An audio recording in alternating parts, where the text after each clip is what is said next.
Welcome to the workshop. I'm Josh, and in this video we're going to walk through the art and the science of sharpening on a whetstone. Whetstone sharpening is just that. It's just as much an art as it is a science. There's a zen and a feel and a flow that you get into when you sharpen on a stone, but it's equally parts science. If you sharpen on a whetstone when it's dry, you'll end up damaging the stone by breaking off the brittle pieces of abrasive that stick up and then packing them back into the stone, making the stone almost worthless to use.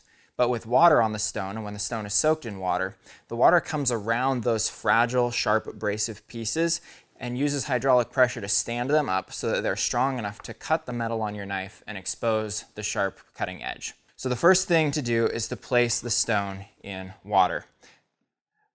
Place it in a bath of water where it's fully submerged.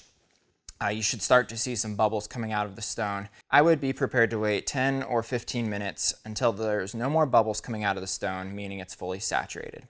At that point, you can take the stone out of the water bath and place it on a towel or in your sharpening tray, ready to sharpen. This red is the coarse side here. It's a 1000 grit, and it's used for shaping the knife, removing most of the material, and exposing the cutting edge again. The fine side, in this case, is a 6000 grit. It's a very fine feeling stone, and it's used for removing the burr, polishing the edge so that when you're done, you have incredibly smooth cuts. We'll start on the coarse to do most of our work. The next thing to keep in mind is the angle of your knife bevel, or the angle that is cut in to establish a sharp edge. I'm going to choose 17 degrees for this knife. This is a general all-purpose chef's knife. And 17 degrees is probably a great edge for most all-purpose kitchen knives. However, a couple of rules of thumb.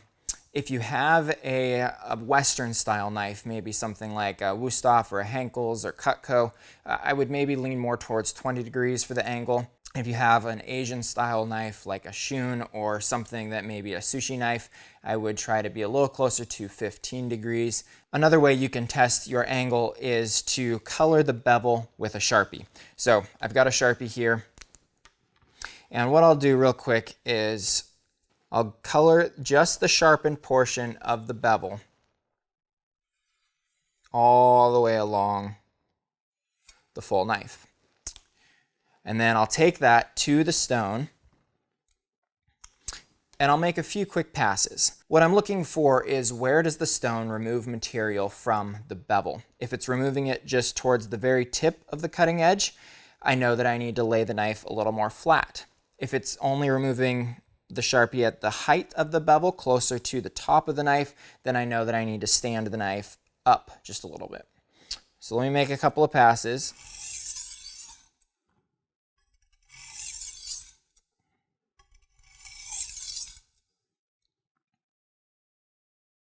And this knife is pretty close. The Sharpie is being removed along most of the bevel. There's a little bit left there at the top, but I think that's really on the blade face. 17 degrees is a great angle for this knife. On the WorkSharp Whetstone, we also have a 15-degree guide if you just rotate that guide over. If you don't have a guide, consistency is more important than precision or getting an exact angle nailed down. So make a couple passes after you color the bevel with the Sharpie. Understand about how high the spine is off of the stone itself, and then try to repeat that same height throughout the whole stroke of the knife. So the whole way you want to maintain consistency. Before we start, I just want to show that this knife is in fact dull. It's seen some use, and it's really not performing like I want it to. This one is a little more, oh man. It's a lot more dull than I want, and I've really got to apply a lot of pressure and push firmly to get it to cut the tomato. It's not a pleasant experience. So without further ado, let's jump in and get this knife sharp and back to its former glory so that we can enjoy all of our cutting tasks. I'm keeping this water close by. I'm always going to be keeping the stone wet, again, so that I'm supporting the stone and the abrasive that's built into it. And then I'm aiming for a consistent stroke. This is something that takes practice. I'll make 10 to 15 passes per side before switching sides to keep it equal and symmetrical on the opposing bevel. Each stroke is going to be both a push stroke and a trailing stroke, and that's kind of one motion at a time, and I'll get into a flow, which is another reason that I'll do maybe up to 15 strokes at a given time. I'm going to start with about 2 to 4 pounds of pressure. This may feel like the weight of my hands, but not my full arms, and I'm not leaning onto this blade at all. I want to stay light, and maintain a lot of control throughout this stroke.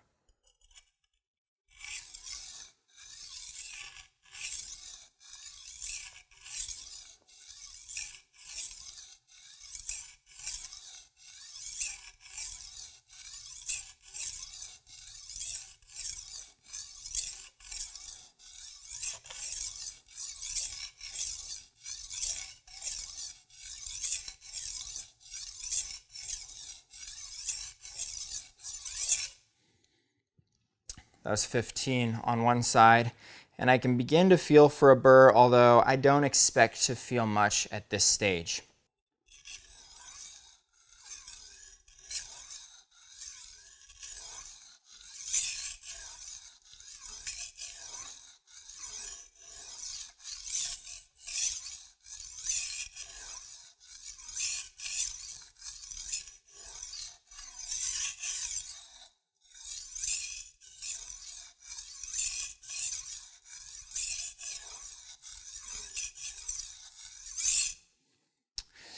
Now I can check for a burr again by pushing my finger down and away from the edge. I have not yet established that burr.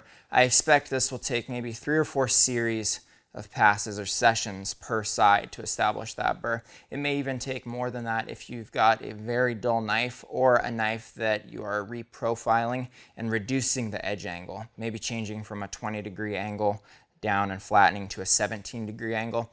That requires a lot of material removal, and I would expect to spend a little more time.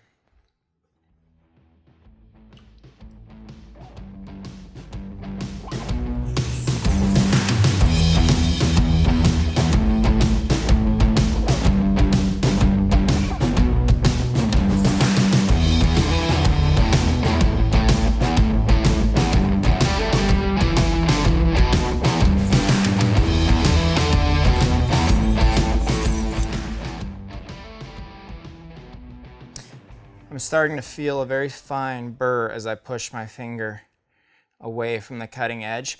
I think I want to work that just a little bit more, and I'll do one more series of passes before I switch down to the fine grit.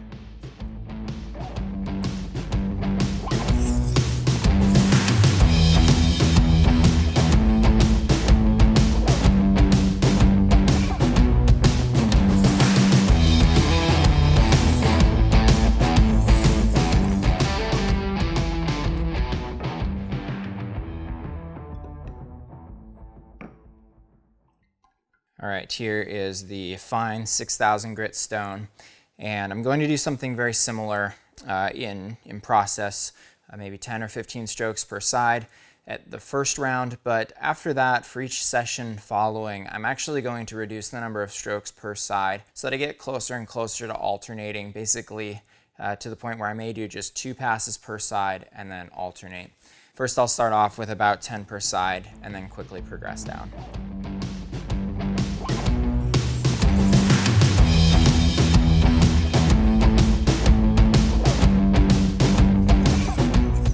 When sharpening on the stone, make sure to sharpen all the way out to the tip, but don't drag the tip off the edge of the stone. You want to stop with it on the stone still, or lift off as you approach the edge. If you drag it off the edge of the stone, you can damage either the stone or the tip of the knife as you come across that corner.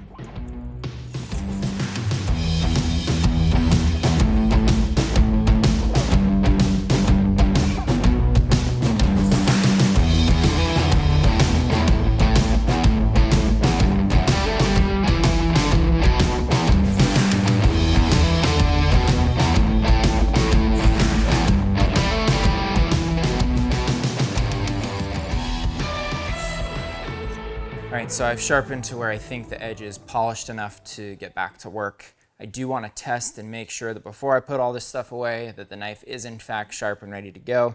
So I've got a couple ways to test here that I'll show you. First, we're going to test on the tomato. Remember, it was really pushing hard to make the cut through the first tomato I used, so now I've got a second one, and I should be able to feel the edge just bite in and slice through real easily. Very thin, with very little pressure, and it's a joy to work with again. Get some of that acid off of there. Another way to test is by cutting some paper. If you have just magazine paper or whatever paper you have around, it's a great indicator of if the knife is sharp. If you just drag it through and slice the paper, if it slices without resistance and makes a clean cut, then it should be razor sharp and ready to go back to work in the kitchen or whatever tasks you have ahead for your knife. That's it for how to sharpen on a whetstone. There are so many videos out there about this. This one focuses on how to sharpen specifically on the Work Sharp whetstone. There are a lot of different whetstones out there and the principles are all the same. I think in a future video we'll probably test how sharp a knife is coming off of a whetstone versus how sharp it is coming off maybe diamond and ceramic or one of our belt sharpeners or maybe even a pull through. I would wager that you can get a knife sharper on a whetstone than you can on some of those other methods, but again, it does take a little more time. There's pros and cons with everything, but the experience that you get sharpening on a whetstone is equally part of the reward, as is the sharp blade that you are left with. Let us know if you have any questions in the comments. We jump in there and we want to answer those for you. And if you leave a comment, you're entered to win the giveaway, where we will give away, you guessed it, our Work Sharp whetstone. We do that 4 weeks after the video launches. We'll pick a commenter, we'll get your information, and we'll ship you out your prize. Thanks for watching, and if you want to see more videos about knife sharpening, click the subscribe button right here, and we'll see you next week.